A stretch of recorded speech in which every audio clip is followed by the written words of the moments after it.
Para saan nga ba itong video? Para malaman ng mga tao ang tamang paghahanda sa sakuna. Upang magawa ang mga dapat gawin sa sakuna. Upang makaiwas sa posibleng kapahamakan.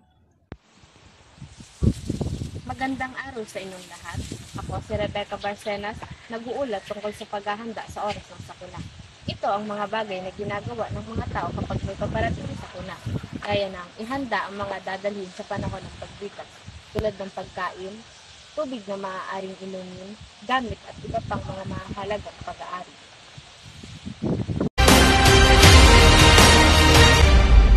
Kailangan ng pag-iingat sa sakuna upang magkas sa kalamidad o mabawasan man lang ang epekto ng panganib sa kapaligiran at sa ating mamayanan.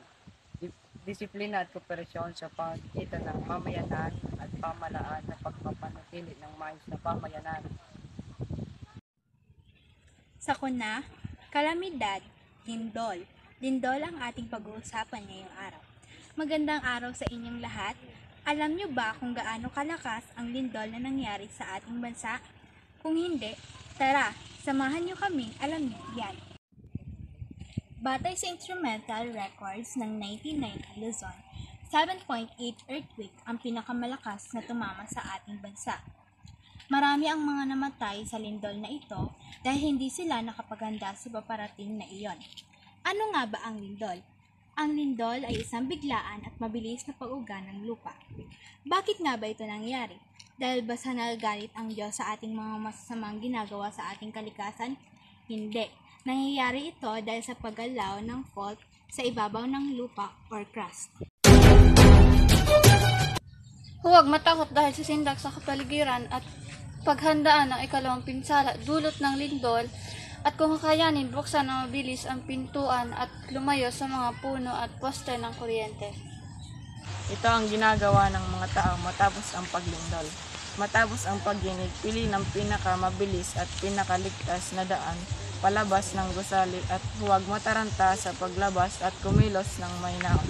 At maging handa sa aftershock at kung kinakailangan, lisanin ang tahanan at mag-iwan ng mensahe na nakasaad ang lugar sa patutunguhan dahil ang emergency supply kit at patuloy na makinig sa mga anunsyo at babala gamit ang radyong de baterya.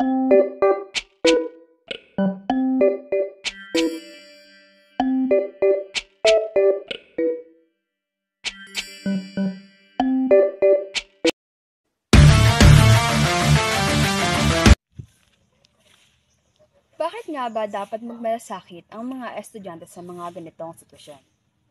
Dapat magmalasakit ang mga estudyante dahil hindi naman sa lahat ng pagkakataon ay tayo ay may inaasahang magsasabi sa atin ng mga dapat at hindi dapat nating gawin.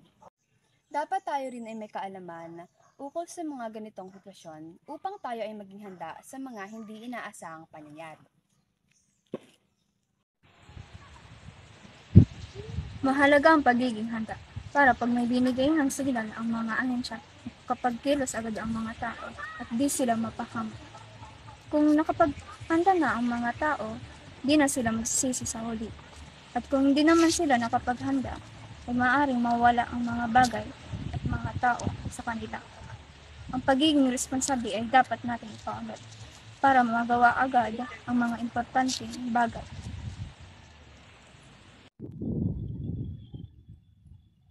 Bakit nga ba kailangan natin malaman ang ganitong paghahanda o mga gagawin kapag may lindol o sakuna? Ito ay para may alam tayo o mas makapag-isip tayo ng mabuti para sa ating kaligtasan, para alerto tayo at hindi mapaham. Dahil sa paghahandang ito, maaari tayong makatulong dahil alam natin ang mga gagawin. Halimbawa na lamang na, hindi pagpapanik kapag may lindol.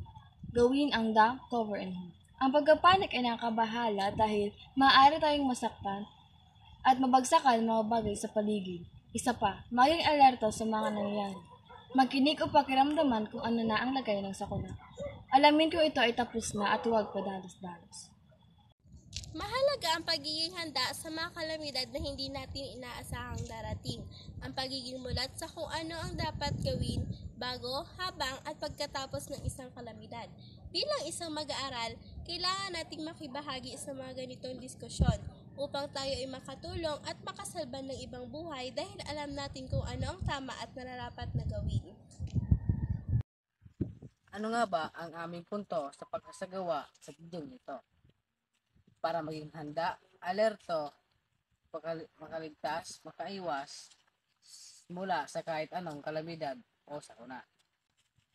Para malaman kung gaano kahalaga ang pagiging handa sa anumang oras ng sakuna. Mga ginagawa abang may sakuna. Bago, habang, at pagkatapos ng sakuna. Kapwa mag-aral, ating isaisip at isagawa ang paghahandang ito para sa ating kinabukasan dahil para lamang ito sa ikakabubuti natin.